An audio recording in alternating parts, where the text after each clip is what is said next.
Hello, welcome to another Conversations with Epiphany. I have author Carlotta Berry with me. Thank you for joining me today.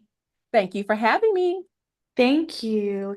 So, first and foremost, I like to ask this question to all my writers. What first inspired you to start writing? It was the pandemic. I will be honest, as an engineering professor, I have to write for work all the time. I wrote a 300-page dissertation. I've written robotics textbooks. I write lectures. I write technical talks. I write papers.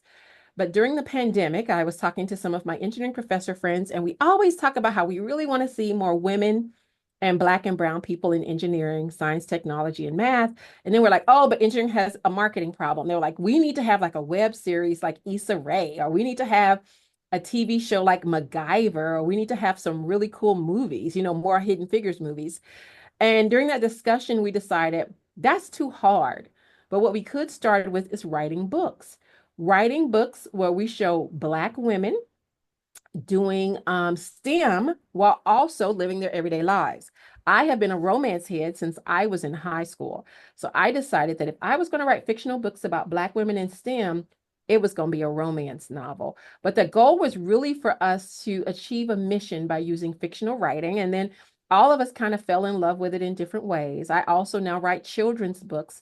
But the beginning was when we were sitting at home during the pandemic thinking, what can I do to help my discipline that's thinking outside the box?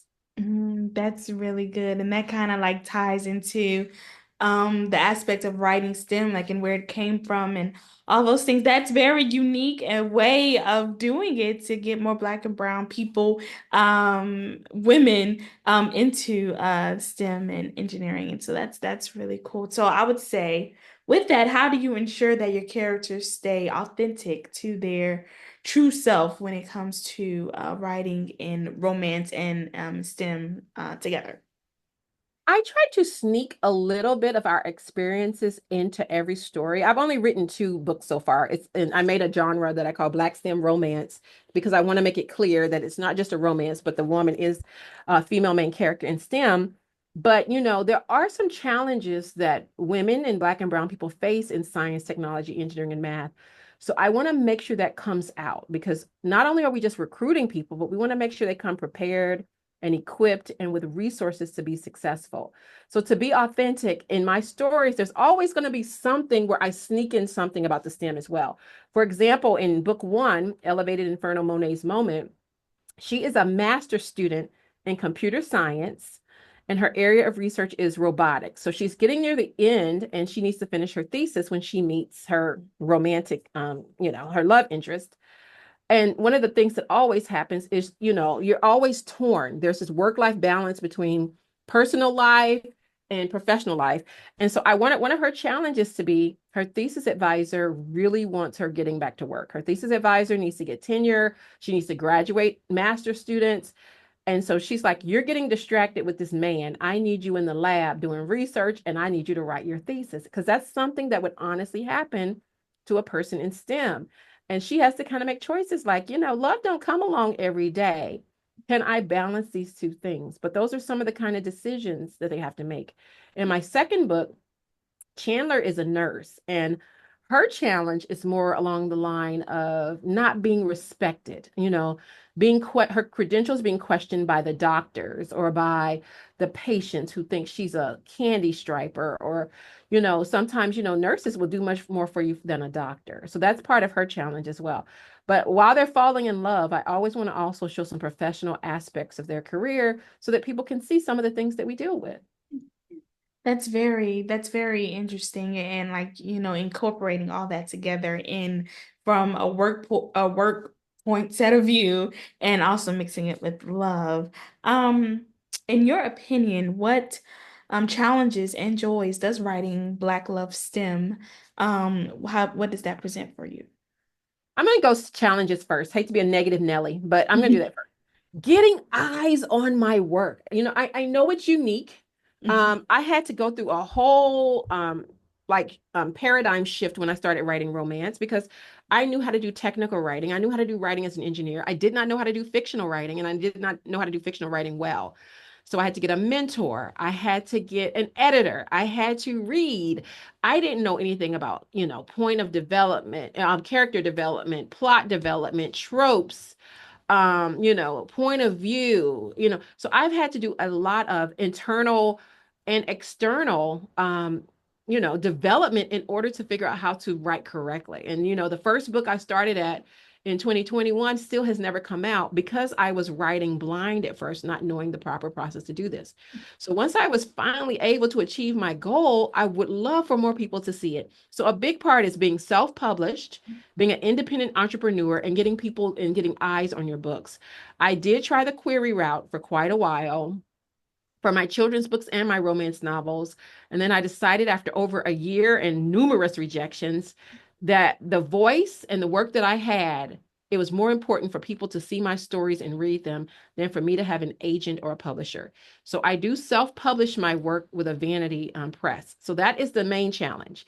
The other one is if you're not a full-time writer, finding time to do that. I have to squeeze writing in between my full-time job. And, it's not just my job as an engineering professor, but I also am a visiting scientist at the Children's Museum. I am a wife. I'm a mother, some of the same things other people deal with. So that is the challenge. The joys of writing is I have found I love it. It helps me to relax. And I think of story ideas all day long. So I'm constantly in creative mode. Like, what am I thinking? I talked to one woman who says when she's writing, her characters are sitting in the room with her, talking to her. I'm not to that point yet, but I do see stories everywhere. I try not to make them too closely aligned with any one person because I don't want to be like, why do you write my story? But as I'm talking to my students, my girlfriends, my husband, the guy at the store, the cashier, whoever, I do start to get ideas.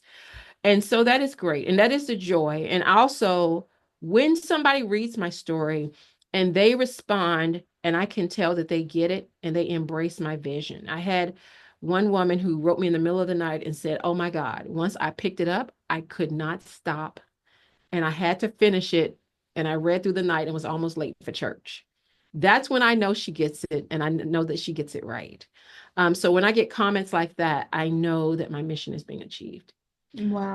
Another negative with romance is I have had some colleagues as well as some of my students, which is why I write under a pseudonym. I don't write under my professor name, who look at you as a romance author and they don't see romance as a serious craft, as opposed to like if you were doing historical fiction or whatever. So because of that, some people are like, oh, you write the nasty books. No, I do not. I write romance. I do not write erotica.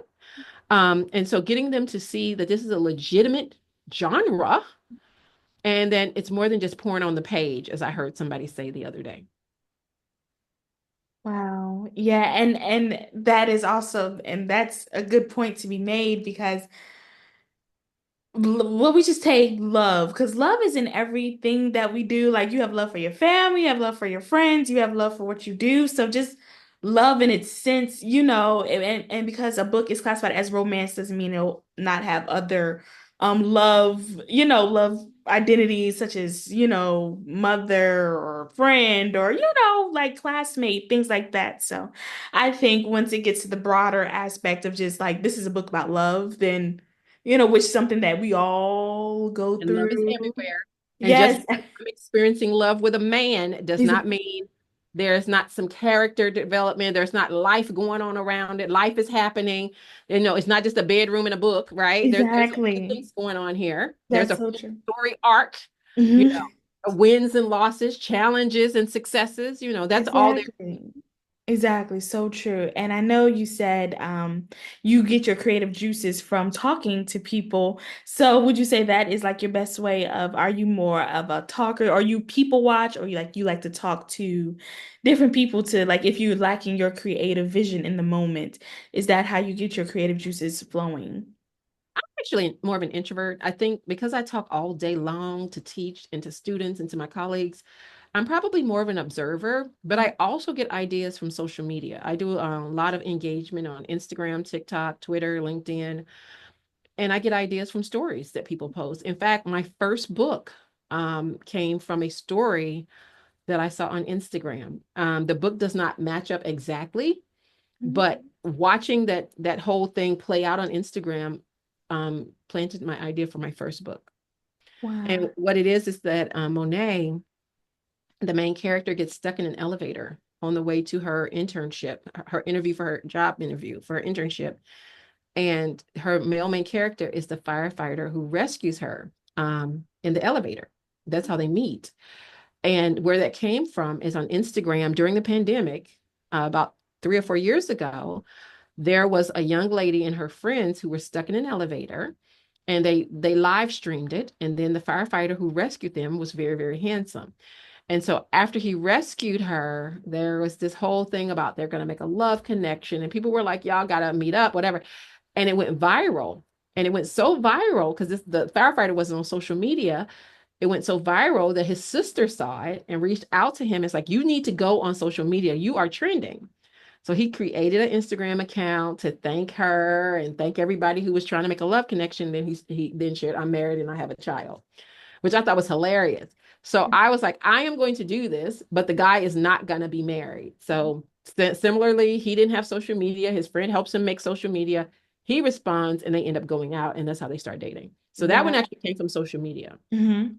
Wow, and that's true. You can get a lot of like, especially nowadays on social media, you're just like, huh, well, that's interesting. That person did that, and you can like connect the dots in the way that you so see fit. And Absolutely. yeah, I find that very interesting as well.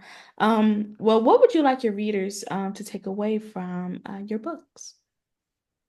I want them to be able to authentically see women in STEM and STEAM. I always say STEM, but also, science, technology, engineering, art, and math.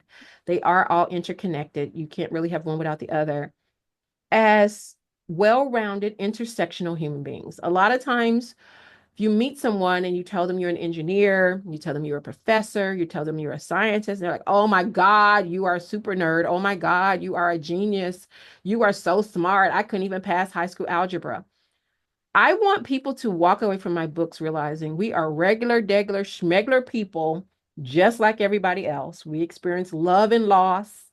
Everything does not come easy to us, and we're not all super nerds sitting around all day doing chemistry balance equations. We watch reality TV. We hang out on social media.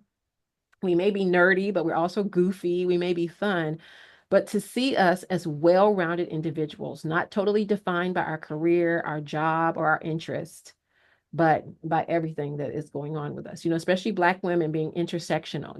We can do more than one thing. We can walk and chew gum. Mhm. Right now we're saving democracy while we also doing our jobs. There's a Right. lot of things we do at the same time. Right. Exactly. Exactly. So thank you so much, Carlotta, for this conversation. And thank you all for joining today's Conversations with Epiphany. Hope to see you soon. Bye bye.